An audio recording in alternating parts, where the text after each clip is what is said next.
श्री स्वामी समर्थ.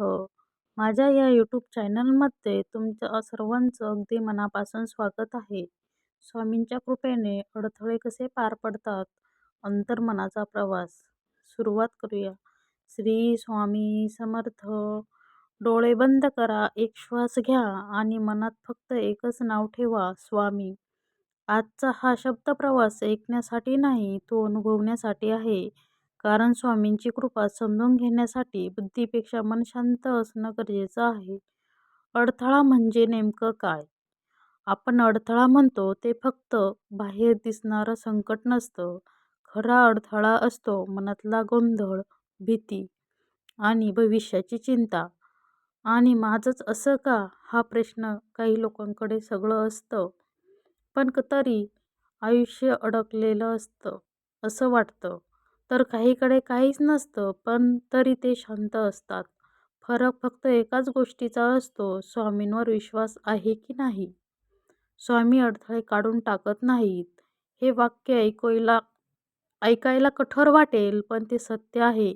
स्वामी अडथळे लगेच काढून टाकत नाहीत. ते आधी पाहतात, हा भक्त आतून किती तयार आहे. कारण अडथळा नष्ट झाला, पण भक्त आतून कमकुवत राहिला, तर पुढचा अडथळा अजून मोठा येतो. म्हणूनच स्वामी आधी माणसाला घडवतात. संकट येतं तेव्हा स्वामी काय करतात? जेव्हा आयुष्यात संकट येतं तेव्हा स्वामी शांत असतात. ते धावपळ करत नाहीत. ते भक्ताला बसून म्हणतात, थांब, बघ आणि समज. कारण प्रत्येक अडथळ्याच्या आत एक लपलेला संदेश असतो. कधी तो अहंकार तोडायला येतो, कधी अपेक्षा कमी करायला, कधी माणसांना ओळखायला, तर कधी स्वतःला शोधायला. श्रद्धा म्हणजे काय? श्रद्धा म्हणजे देवाकडून सतत मागणं नाही. श्रद्धा म्हणजे देव शांत असतानाही आपलं मन शांत ठेवणं. जेव्हा भक्त म्हणतो, स्वामी मला हे हवंय, तेव्हा ती इच्छा आहे. पण तेव्हा भक्त म्हणतो, स्वामी जे द्याल ते स्वीकार, तेव्हा ती श्रद्धा आहे. आणि जिथे श्रद्धा सुरू होते तिथे अडथळ्यांची सत्ता संपते. समर्पणाची खरी तयारी.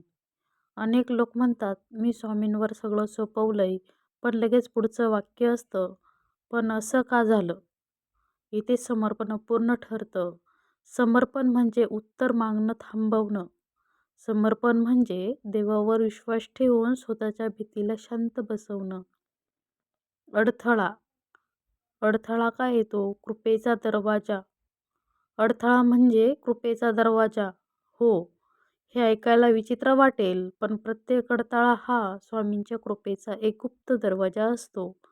जो घाबरतो, जो परत फिरतो, जो विश्वास ठेवतो, तो त्या दरवाजातून जात असतो. आणि आत काय असतं? नवीन दृष्टी, नवीन शक्ती, नवीन माणूस. श्री स्वामी समर्थ. श्री स्वामी समर्थ. जीवन बदलतं ते कधी? स्वामी कृपा करतात तेव्हा.